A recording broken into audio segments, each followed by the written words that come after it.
Sa mundo ng aliwan na telebisyon sa Pilipinas, bihira ang makapagtatag ng pangmatagalang karera na may lalim at maraming antas ng tagumpay.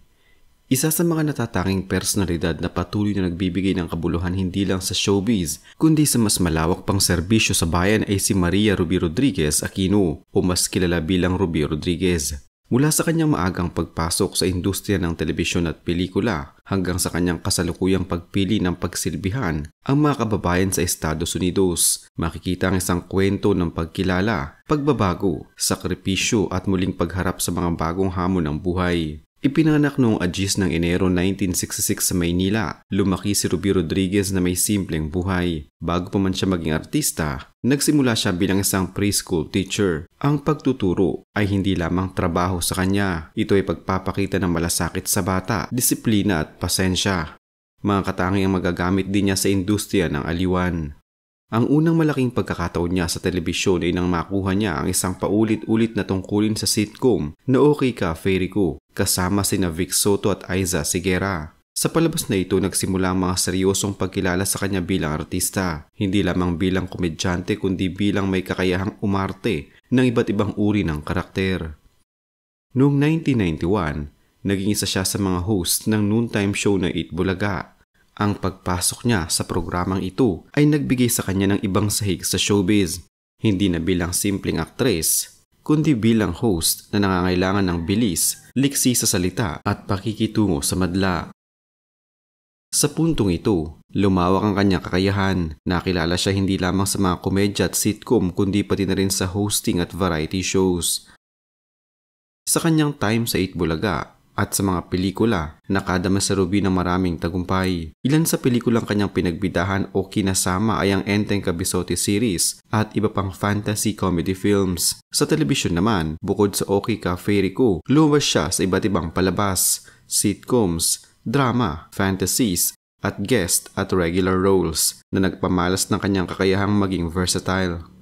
Sa loob ng 31 taon, naging bahagi siya ng Eat Bulaga at tinagurian bilang isa sa mga personalidad na hindi nawawala sa kampanaryo ng noontime entertainment sa bansa.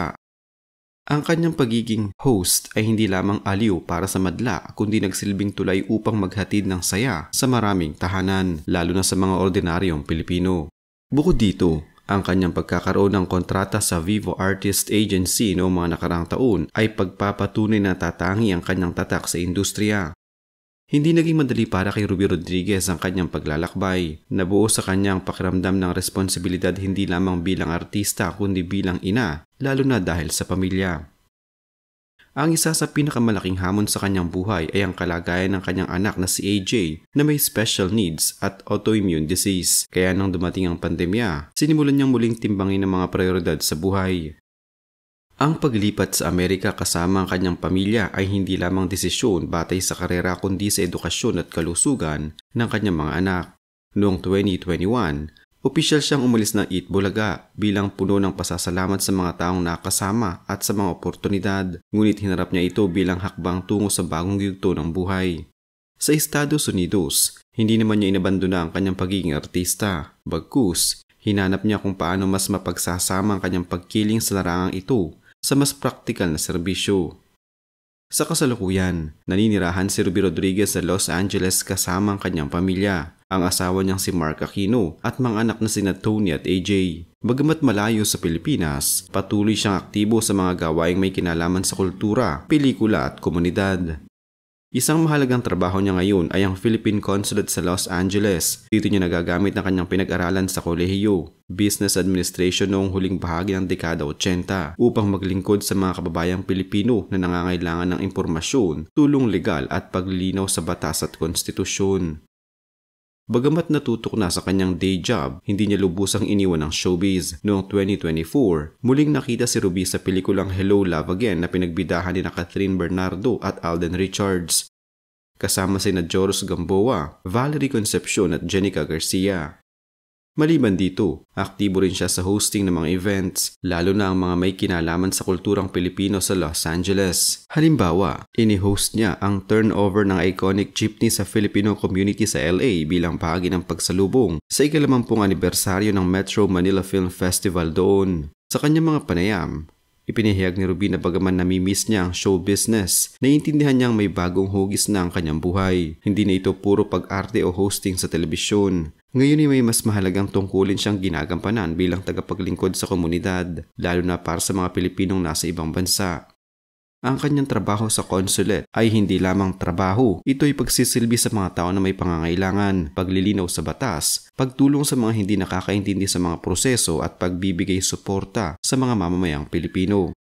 Mula sa buhay ni Ruby Rodriguez, maraming makukuhang aral. Una, ang kahalagahan ng edukasyon. Bagaman artista siya, hindi niya tinanggal ang halaga ng pag-aaral, gayon din ang paggamit ng talino hindi lamang para sa sarili, kundi para sa ikabubuti ng iba. Pangalawa, ang pamilya. Ang kanyang mga desisyon lalo na ang paglipat sa US ay nakabase, hindi lamang sa sariling ambisyon kundi sa pangangailangan ng mga anak, lalo na yung may karagdagang pangangalaga. Pangatlo, ang pagiging bukas sa pagbabago. Hindi natakot si Ruby na baguhin ang landas ng kanyang buhay upang maglingkod sa ibang kapasidad. Hindi niya tinanggihan ang showbiz, ngunit hindi niya rin hinayaang ito lamang ang bumuo sa kanyang pagkatao. Sa paglalakbay ni Ruby Rodriguez mula sa pagiging preschool teacher hanggang sa pagiging isang kilalang aktres, host, at sa huli consular staff sa Los Angeles, makikita ang paglago hindi lamang ng isang artista, kundi ng isang tao na may puso para sa pamilya at sa bayan. Ang kanyang kwento ay hindi pangkaraniwan. Ito ay puno ng mga desisyong mahirap, mga pagbabago, mga pagkakataon at mga bagong simula. Habang tinatahak niya ang bagong yugto ng kanyang buhay, dala niya ang karanasan, aral at inspirasyon na nagmumula sa kanyang nakaraan. Dahil ang pinakamahalagang katangian ni Ruby Rodriguez ay ang kanyang kakayahang pahalagahan ang bawat yugto ng buhay. Kapag siya'y nasa entablado, kapag siya'y nasa set ng pelikula, at ngayon, kapag siya'y nasa isang opisina sa konsulado na ang layunin ay magbigay lingkod. Sa huli, ang kanyang buhay ay patunay na hindi kailanman huli ang pagbabago at na ang tunay na tagumpay ay nasusukat hindi lamang sa tanging pangalan o sa kasikatan, kundi sa kung paano nakakatulong sa kapwa at kung paanong pinipili mong gawing makabuluhan ang bawat araw. Naway magsilbing inspirasyon ang buhay ni Ruby Rodriguez ay hindi lamang sa mga nagnanais pumasok sa showbiz, kundi sa sinumang may pangarap, may obligasyon at may puso sa paglilingkod. This has been planned for years, okay? Everybody's asking why? Why'd you leave? For what? You were still doing... First of all, you left 2021. I was supposed to leave 2020, but then the lockdown started.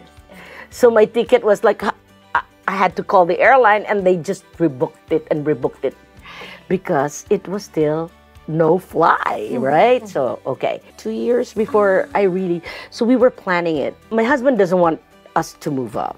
My daughter, of course, is like, let's do it. Oh, okay. Because her deal with me was, after high school, she was supposed to study here already for college. And then she just took the exams in the Philippines. And when she passed UP, she said, oh, Mom, I'll just finish college here. But right after college, I fly.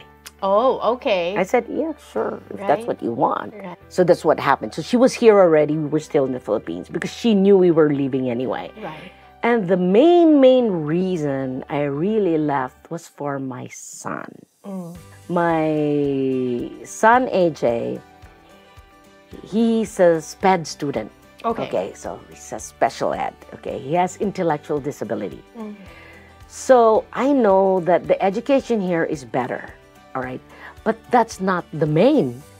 He has a medical problem. He has stage 2 nephritis. Okay. He has a very rare autoimmune problem, which is called the chronic henochian line purpura, which is rare. Okay. Okay, it only attacks men. Even doctors don't know the cause. Right. Okay, so it just happens. But usually it attacks you one.